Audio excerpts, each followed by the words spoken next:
Hello everyone, I welcome you all in today's class. So today I would like to finish your chapter 5th, that is AP, and that the last thing which is left is your optional exercise. And once again I would like to tell you कि यहाँ बस लिखा होता है that optional exercises or the miscellaneous exercises are not as per the examination point of view. So don't believe, just don't believe on such lines, because so many questions are coming from the optional exercise and it's very important. All the optional examples are important, the questions of optional exercise are very important. Okay, so let's come to the question.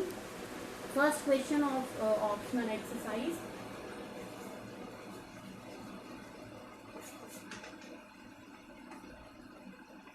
Question is which term of the AP 100? Okay, the concept you should know. Okay, it's not a very difficult question. Only see, questions of miscellaneous exercise are not difficult. Okay, they are different. Okay, वो थोड़ा सा different होते हैं, वो difficult नहीं होते हैं ना. Different कैसे होते हैं कि आपको थोड़ा सा extra जो है ब्रेन यूज करना होता है ना. हॉट टाइप क्वेश्चन होते हैं, high order thinking scale type question, वो यहाँ पर होते हैं. ठीक है, तो क्वेश्चन है which term of the AP I am writing 121, 117, 113 and so on is the negative term. Okay, अभी इसको समझना है. ठीक है, इसमें हिंट दिया हुआ है लेकिन उस पर आपको ध्यान इसलिए नहीं दे रहा क्योंकि एग्जाम में ऐसा कोई हिंट आपको नहीं मिलता. ठीक है, इसको समझने की कोशिश करते हैं. बोल रहे कि ये जो एपी है, तो अगर हम बोले कि इसमें कौन सा टर्म जीरो होगा तो आप क्या करोगे? तो आप ये करोगे कि एन की जगह पे आप जीरो लिख दोगे ना. समझ रहे हो ना कि आप एन की जगह पे जीरो लिख दोगे और जीरो लिखने के बाद आप इसको सॉल्व करोगे कि ये कौन सा टर्म मीन्स एन की वैल्यू आप फाइंड कर लोगे. लेकिन जब भी बात हो रही है कि ये जीरो नहीं नेगेटिव है, तो नेगेटिव का मतलब क्या होगा? फर्स्ट नेगेटिव टर्म का मतलब है जो जीरो के जस्ट बाद आ रहा है ना. तो अगर हम ये फाइंड आउट कर ले कि जीरो कौन सा टर्म है, हो सकता है जीरो ना भी हो. ठीक है, तो उस कंडीशन में एजम्पशन एक हम लेके चलते हैं कि जीरो कोई एक टर्म है. ठीक है, तो मोर देन जीरो हमको लेके चल रहे हैं one side and less than zero हम लेके चलते हैं वन साइड. लाइक वाइज ये हमने लिखा n equals to a plus n minus one into d. अब यहाँ देखो इक्वल का मतलब है कि इक्वल टू जीरो होगा, लेकिन हमको चाहिए फर्स्ट टर्म नेगेटिव, तो वो तो लेस देन जीरो होता है ना. अभी आप इसको लेके चलो कि zero is greater, this term is less than, तो 121 डी क्या हो जाएगा यहाँ पर आप देखो तो डी की वैल्यू आपकी नेगेटिव हो जाएगी, -4. So plus n we don't know and it's -4. When you transpose this to this side, 121 n minus 1 n minus 4. See, अभी आप ये सब नहीं पढ़े हैं, ये इनइक्वालिटी का पार्ट है. जब भी आप इसको ये ट्रांसपोज करेंगे ना, तो ये जो साइन है आपका है ना, ये चेंज हो जाता है. और ये we are using less than, तो अभी ये मोर देन में कन्वर्ट हो जाएगा. तो ये हो जाएगा 121/4, माइनस माइनस कैंसिल हो जाना है यहाँ पर. ठीक है, और ये हो जाएगा आपका n directly right further it will be. ठीक है, अभी ये इनइक्वालिटी का पार्ट है. Inequality is a different topic, तो वहाँ उतना लेंदी हम नहीं जा रहे हैं. यहाँ पर रूल होता है, वो रूल नहीं अभी हम एक्सप्लेन कर रहे हैं आपको. सिर्फ इतना आपको समझना है कि जब भी आप ये ट्रांसपोज करते हो, ये डिवाइड करते हो माइनस से. ठीक है, तो माइनस से डिवाइड करते समय आपकी ये जो साइन है ये चेंज हो जाता है. ठीक है, इतना बस आपको समझना है, फिर आप ये कर लें. यहाँ आएगा तो ये हो जाएगा एन, तो ऐसे ही रहने दो 121/4, ये हो गया +1 n. ठीक है, तो n ग्रेटर देन, ठीक है, 1 हो गया 121 + 4/4, n should be greater than 125/4, that means n should be greater than 31. तो अभी n, ठीक है, n मतलब वो टर्म जो फर्स्ट नेगेटिव टर्म है, first negative term is just one more than 31st term. मतलब 31st टर्म हो सकता है आपकी जीरो हो या पॉजिटिव हो, लेकिन जो 32nd टर्म होगी this will be must the negative term. तो आपका आंसर हो गया 32nd टर्म. ठीक है, इसमें थोड़ा सा इनइक्वालिटी का यूज हुआ है क्योंकि सीधी सी बात अभी ये बोल रहे हैं कि ये ऑप्शनल क्वेश्चन है, हाई ऑर्डर थिंकिंग क्वेश्चन है. ये सारे बच्चों के लिए नहीं होता, ये उन बच्चों के लिए होता है जो 90+ होते हैं. ठीक है, तो उनको थोड़ा समझना है यहाँ पर एक, जब भी आप नेगेटिव से डिवाइड कर रहे हैं या मल्टीप्लाई कर रहे हैं, तो वहाँ आपको ये कंसेप्ट यूज होता है कि साइन चेंज होगा। सेकेंडली यहाँ आपको समझने की कोशिश करना है कि क्योंकि हमने एन लिया है वो टर्म जो फर्स्ट नेगेटिव टर्म है वो 31 नहीं है, तो 31 के बाद जो नेक्स्ट टर्म होगा वो होगा आपका first negative term, that means 37। Next question, question number second.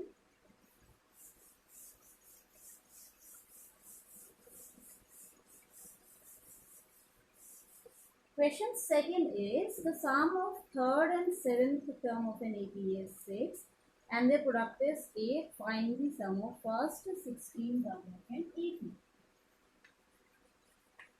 चलिए क्या है समझो अभी, है ना। The sum of first third and seventh, तो A3 प्लस A7, ठीक है। अब इसको S नहीं लेना है ना, A लेना है ना। A3 plus A7 is given 6 और नेक्स्ट आपको एक चीज और दिया है कि इनका product that means A3 into A7 is given 8। आपको फाइंड आउट करना है sum of first 16 term means S16, ये आपको यहाँ फाइंड आउट करना है। चलो कोई इशू नहीं है, इसको अपन थोड़ा सा कोशिश करते हैं सिंपल करने की। ये हो जाएगा A plus 2B plus A plus 6B equals to 6. Further you can solve, so 2A plus 8B equals to 6 हो जाएगा। तो ये हो गया A plus 4B equals to 3। ठीक है, यहाँ से थोड़ा सा हम कंसेप्ट लगाने की कोशिश करेंगे अगर हो पा रहा है तो। ये होगा आपका A plus 2B multiplied by A plus 6B equals to 8। अब हमारे पास ऐसा कोई स्ट्रक्चर नहीं है ना, 2D और 6D वाला स्ट्रक्चर नहीं है, लेकिन 4D का स्ट्रक्चर है। तो we will try to make this 2D and 6D in the form of 4D। तो वो कैसे होगा देखो, समझो जरा। यहाँ I am writing this like A plus 4D minus 2D। तो इशू है क्या, समझ पा रहे हैं? 2D को हमने क्या लिखा, 4D माइनस 2D, और इसको हम लिख रहे हैं A plus 4D plus 2D equals to 8। ठीक है, ये इसलिए लिखा क्योंकि इस वैल्यू को हम सब्स्टिट्यूट कर सकते हैं 3 से। देखो यहाँ ना हमको A मालूम है, ना हमको D मालूम है, ना हमको N मालूम है, तो आप थोड़ा सा परेशान हो जाओगे, है ना। तो उस कंडीशन में हम इसको सब्स्टिट्यूट करने की कोशिश कर रहे हैं। तो ये अभी क्या हो गया 3, नेक्स्ट टाइम आपको बना 3 माइनस 2D, और यहाँ पर बना, यहाँ पे भी आप वैल्यू रख दो 3, तो ये हो गया 3 प्लस 2D इक्वल्स टू 8।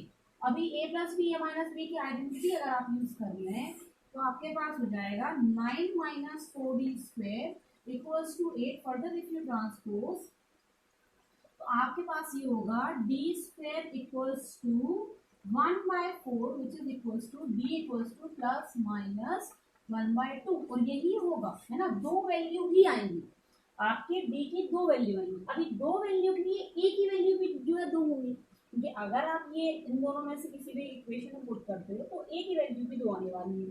तो निकालते हैं कि A की दो कौन सी वैल्यू होंगी। ठीक है, और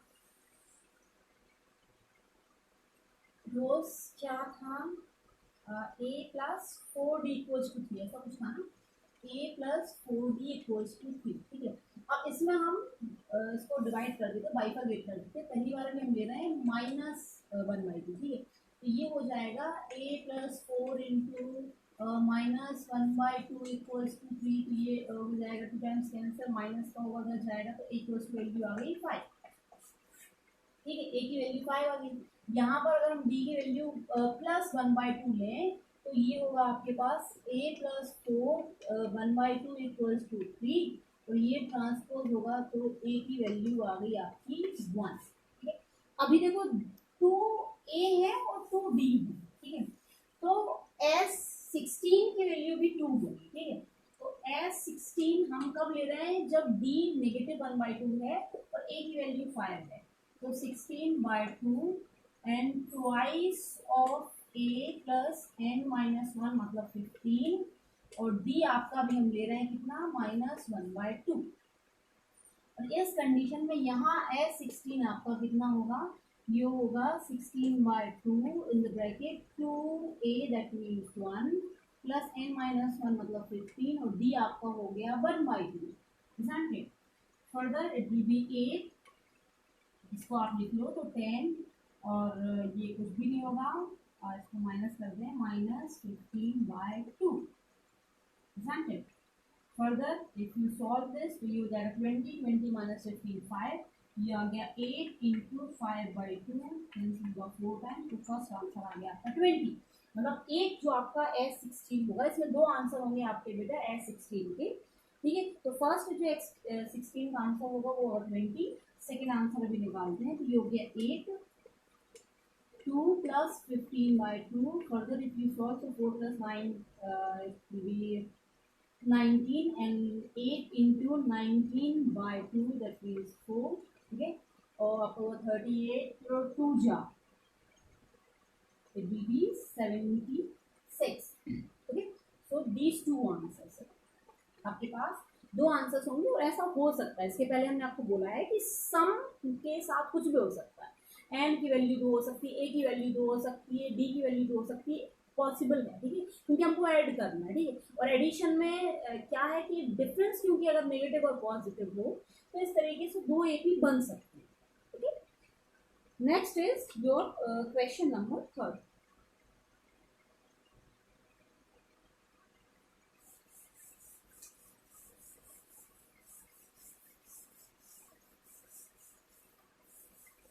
question number 3 is a ladder. अच्छा, इसको समझते हैं, बनाना पड़ेगा ना. ये क्वेश्चन टफ नहीं है, इस क्वेश्चन को समझना बहुत टफ है. ये बोल रहा है कि टोटल यहाँ से लेके यहाँ तक है ना. चलो एक बार क्वेश्चन पढ़ते हैं, जो बच्चे नहीं पढ़े वो एक बार देखो. अ ladder has rungs 25 centimetre apart, है ना. अपार्ट का मतलब क्या होता है कि ये जैसे दो हैं तो इन दोनों के बीच का जो डिफरेंस है वो 25 centimetre. Okay, the rungs decrease uniformly in the length from 25 centimeter to 45. मतलब ये जो पहला है ये 25 का है और ये आपका 45 सेंटीमीटर का है.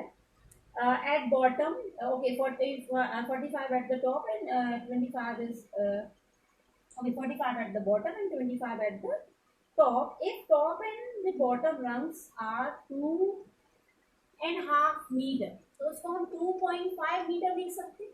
ठीक है, बोल रहा है कि आपका जो टॉप है और जो आपका बॉटम है, इन दोनों रंग्स के बीच का जो डिफरेंस है वो है 2.5 मीटर. आपको बताना है टोटल कितनी लेंथ है, इनको बनाने में कितना जो वुड है वो यूज हुआ. ठीक है, ये सब छोड़ो, ये सब छोड़ो, ये क्वेश्चन में कंफ्यूज करने के लिए आपको सिर्फ इतना समझना है कि अगर आप क्वेश्चन कर रहे हो, ठीक है, या आपने सीढ़ियां देखी होंगी, ठीक है, तो उसमें जो गैप है, ठीक है, आपको नंबर ऑफ रंग्स निकालना है. एक्चुअली ए हमारे पास है, ठीक है, डी हमारे पास है, हमको एन नहीं मालूम है, ठीक है. एन हमारे पास मिल जाए तो हम सब निकाल सकते हैं. ठीक है, तो नंबर ऑफ रंग्स जो है एन, वो कैसे निकालेंगे, वो होगा गैप प्लस 1. नहीं समझ पा रहे हो, क्यों प्लस 1? देखो, अगर हमने कहा 1 सीढ़ी 2 सीढ़ी 3, ये देखिए, तो ये जो सीढ़ियां है ना आपकी, ये गैप से 1 जा रहा है. गैप देखो 1 2 3 और सीढ़ी देखो 1 2 3 4 है. ठीक है, तो क्योंकि हमारे पास गैप के बारे में कुछ इन्फॉर्मेशन दी गई है ना, तो वो अगर हम गैप कैलकुलेट कर लें तो वो गैप में +1 करने से, जैसे 3 गैप थे तो +1 कर दो तो 4 जो है रंग्स होंगी. तो वैसे ही है कि गैप +1 करने से आंसर निकल सकता है. वही हम यहाँ करेंगे. गैप कैसे निकालेंगे, टोटल डिस्टेंस, आपकी टोटल डिस्टेंस है 2.5 मीटर अपॉन फर्स्ट गैप. एक गैप में जो डिफरेंस है, ठीक है, समझ रहे. अगर हमको टोटल पता है कि 10 है और एक में 5 है तो पता चल जाएगा कि 2 जो है गैप्स उसमें है, वैसे ही है. तो 2.5 मीटर है और ये सेंटीमीटर है. +1, इसको अगर आप कन्वर्ट करो तो ये हो जाएगा 250 सेंटीमीटर अपॉन 25 सेंटीमीटर +1. तो ये 10 +1 कितना हो जाएगा आपका 11. मतलब टोटल रंग्स हो गए 11. तो अब हमको निकालना क्या है, S11. 11/2. अब ए है आपका 25 और लास्ट आपको पता है 45. एकदम सिंपल क्वेश्चन है. तो 11/2 इंटू ये हो गया आपका 70, तो कैंसिल हो गया 35 टाइम्स. तो ये इधर थोड़ा सा कर दे रहे हैं. तो S11 आपका हो गया 11 into 35, that means 385 और ये किस में निकाला मैं, सेंटीमीटर्स में निकाला, तो आंसर भी इसमें होगा सेंटीमीटर्स में होगा। ठीक है, तो ये इस तरीके से आपको क्वेश्चन करना है, बहुत ज़्यादा डिफिकल्ट नहीं है, सिर्फ आपको ये गैप वाला कंसेप्ट क्लियर होना, और ये बहुत सिंपल सा कंसेप्ट है, इतना कोई डिफिकल्ट नहीं है कि भाई सीधी सी बात है कि अगर आपको पता है कि गैप को फिलअप करोगे ना तो एक लास्ट में तो आपको जो है रंग यूज करना पड़ेगा ना, एक जो रॉड है वो या जो छड़ है या जो वुड है जो भी है वो आपको यूज करना पड़ेगा। ठीक है, तो गैप हमने कैसे निकाला, total distance upon the gap of one between two rungs. ठीक है, तो ये डिवाइड कर लिया और एक एक्स्ट्रा उसमें लगना है। ठीक है, उसको ऐड किया कि हो गया 11 और उसके बाद आपको सिंपल सा फॉर्मूला आपको यूज करना है। Next question is question number 4।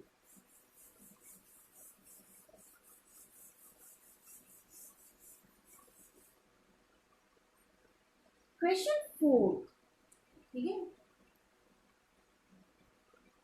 the houses of a row are numbered consecutively from 1 to 49। ठीक है, अभी तो याद रखना वो वाला फॉर्मूला, ठीक है, consecutive numbers वाला, so that there is a value of x such that the sum of okay preceding find एकदम समझने की कोशिश करो। इसमें जो बोला गया है वो ये है, सिर्फ एक लाइन में लिखा हुआ है सर, क्या लिखा हुआ है, शो करना है, मतलब ऐसा है लेकिन हमको उसे प्रूफ करना है। ठीक है, that a value of x such that the sum of numbers of the house preceding with the preceding house numbered x is equal to the sum of total houses. तो 1 से लेके 49 तक हाउसेस हैं। ये बोल रहा है कि अगर कोई एस एक्स तक तो कोई अपने पास नंबर है, इसके साथ अगर हम इसके प्रीसीडिंग हाउस तक जोड़ दें तो ये आपके टोटल हाउस के इक्वल आ रहा है। ये बोलने की कोशिश कर रहा है, क्या बोल रहा है कि जब अपने पास कोई भी एक एक्स ले लो, हमने बोला 10th हाउस, तो उसके पिछला क्या हुआ 9th हाउस। ठीक है, तो 10th हाउस तक का सम प्लस 9th हाउस तक का सम किसके इक्वल आ रहा है, टोटल हाउस नंबर्स के सम के इक्वल आ रहा है। ये आपके पास टोटल एक इक्वेशन है, इसलिए आपको हिंट जो है वो दी गई है किसमें, सबट्रैक्शन है। अब क्यों दी गई है वो समझो। जब भी बात ये लेस देन मोर देन की होती है तो वहां आपको आंख बंद करके ये कंसेप्ट यूज करना है कि हमको सबट्रैक्शन ही यूज करना है। इस कंडीशन में क्या होता है ना, क्योंकि ये इक्वल है तो वो नल हो जाएगा, जीरो हो जाएगा, कैंसिल हो जाएगा, समझ पा रहे हो आप। तो इस कंडीशन में आपको ये थोड़ा सा ध्यान रखना है कि आप इन दोनों को ऐसे कर सकते हो लेकिन सब्ट्रैक्शन के फॉर्म में करो। ठीक है, लेस देन मोर देन वाली बात है सब्ट्रैक्शन के फॉर्म में आप कर सकते हो, जो कि आपके हिंट में दिया हुआ। ठीक है, और नहीं तो चलो ठीक है, ऐसे भी हम कर लेंगे, कोई इशू नहीं, करने की कोशिश करें। ठीक है,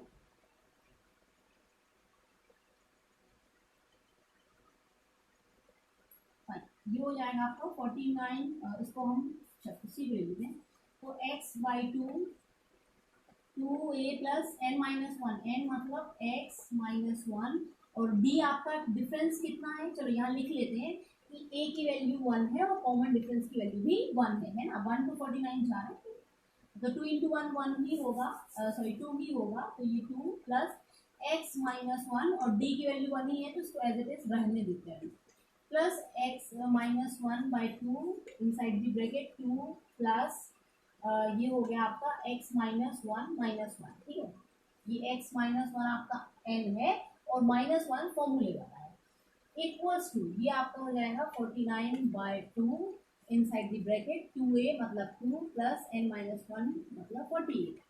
ठीक है, अभी देखो 2 2 2 सभी में है, ये कैंसिल हो जाएगा। ठीक है, कॉमन लेके आप कैंसिल कर सकते हो। अब आपके पास बचा x in the bracket 2 plus x minus one, ये बचा आपके पास x minus one, sorry plus sign. ठीक है, x minus one and here it is 2 plus x minus two, और ये आपके पास बचा इक्वल्स टू 49 इंटू 50।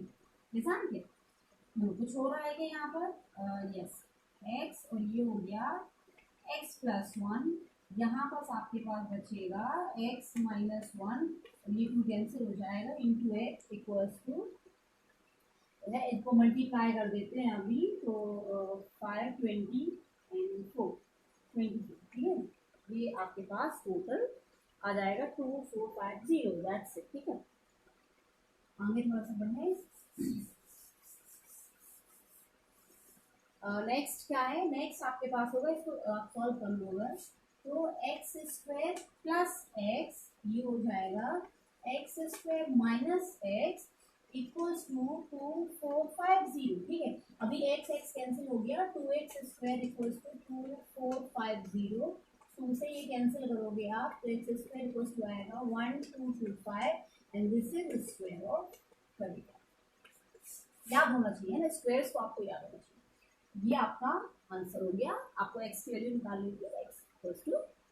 ठीक, याद रखना है कि अगर हिंट तो नहीं होगा तो हिंट से बेटर है कि आप वो लाइन को पढ़ो, उसमें बोला गया है कि कोई भी एक आप एक्स ले रहे हो, एक्स के पहले कोई ले रहे हो तो वो हो गया एक्स माइनस वन, उन दोनों का सम किसके इक्वल है, टोटल नंबर ऑफ जो हाउसेज हैं उनके इक्वल। तो टोटल हाउस कितने हमारे पास 49 है, ठीक है, उनके सम के इक्वल है तो एस 49 के इक्वल होगा। ठीक है, लास्ट क्वेश्चन देखते हैं, question number 3।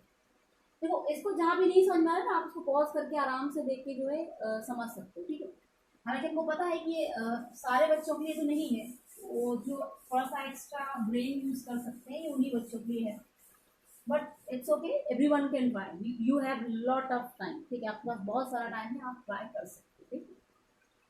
Last question to finish this exercise और end this chapter even.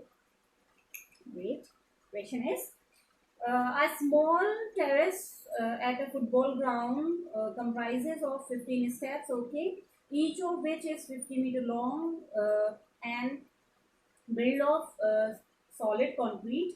Each step has a rise of 1/4 meter and a tread of 1/2 meter.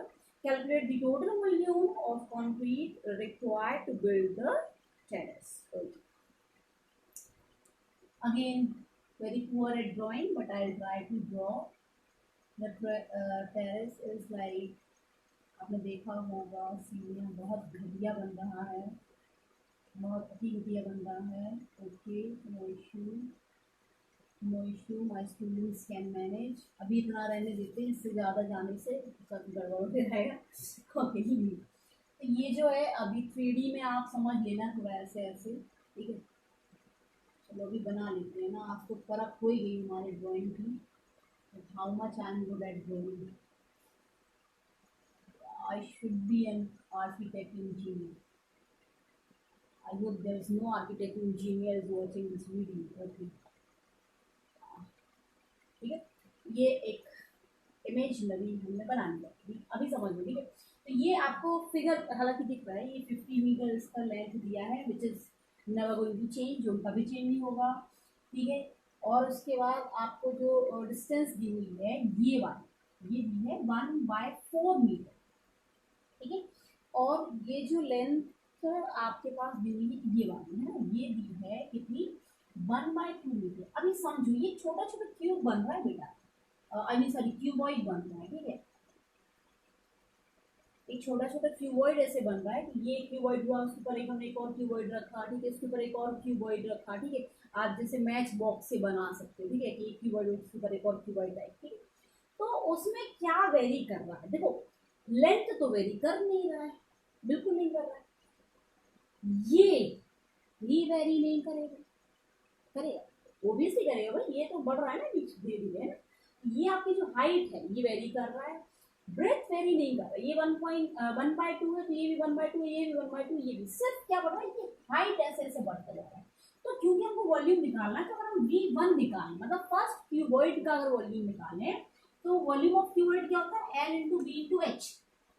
इसको हमने लेंथ मान लिए, इसको हमने ब्रेथ मान लिए और इसको हम हाइट मान लिए। ठीक है, तो लेंथ तो आपका 50 ही रहेगा, सॉरी है ना, ये आपका लेंथ आपका 50 रहेगा, ब्रेथ जो है वो आपका 1/2 ही रहेगा, हाइट फर्स्ट में आपका 1/4 रहेगा।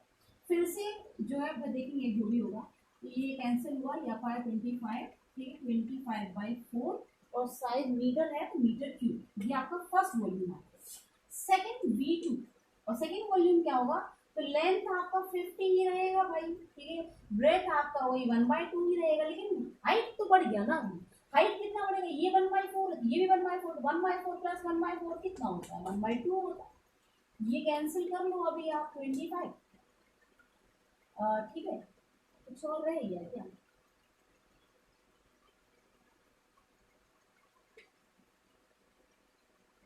समथिंग 25/2, ठीक है, क्लियर। अभी नेक्स्ट और अगर हम देखें, ठीक है, B3 देखें अगर, तो B3 आपका जो होगा वो होगा कितना। अच्छा, इसको एक चीज हम और लिख सकते हैं क्योंकि इसमें आपको थोड़ा कंफ्यूजन होगा। तो अगर हम इसको लिख दें 2/4, तो कोई प्रॉब्लम है क्या? वो 1/2 ही होगा, ठीक है। इससे क्या है, आपको एक चीज अभी बताएंगे क्या प्रॉफिट होने वाला है, ठीक है। 50/4 मीटर क्यूब, है ना।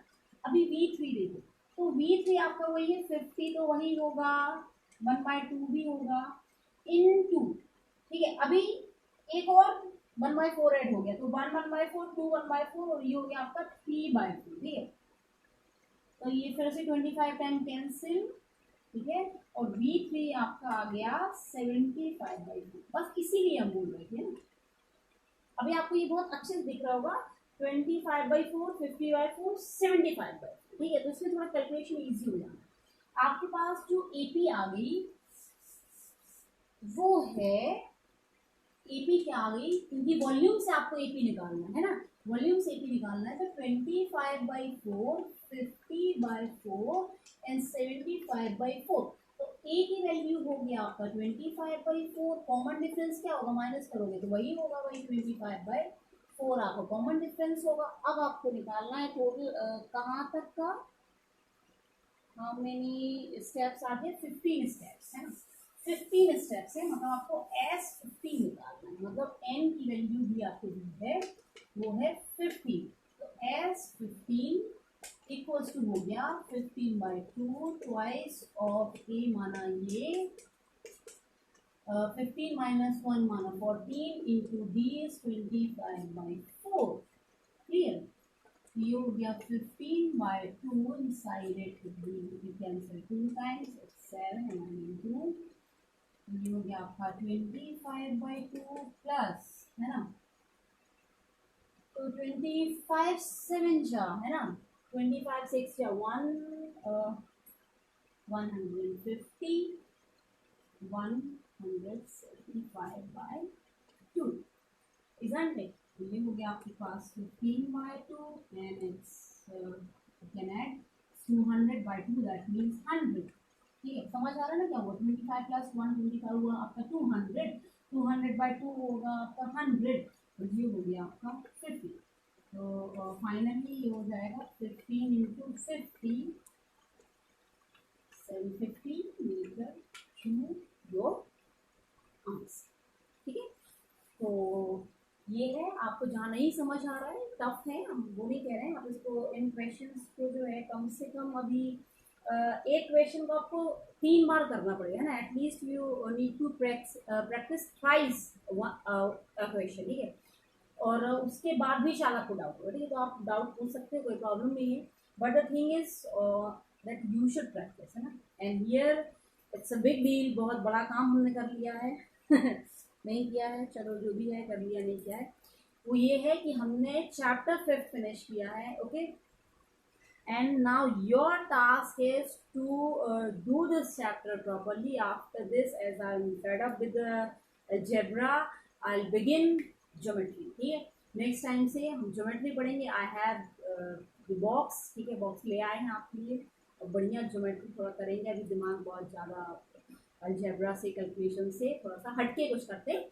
So we'll start geometry in the next class, and the task for you is to solve the question of AP, and if you have any doubt you can ask me. Okay, so that's enough for today.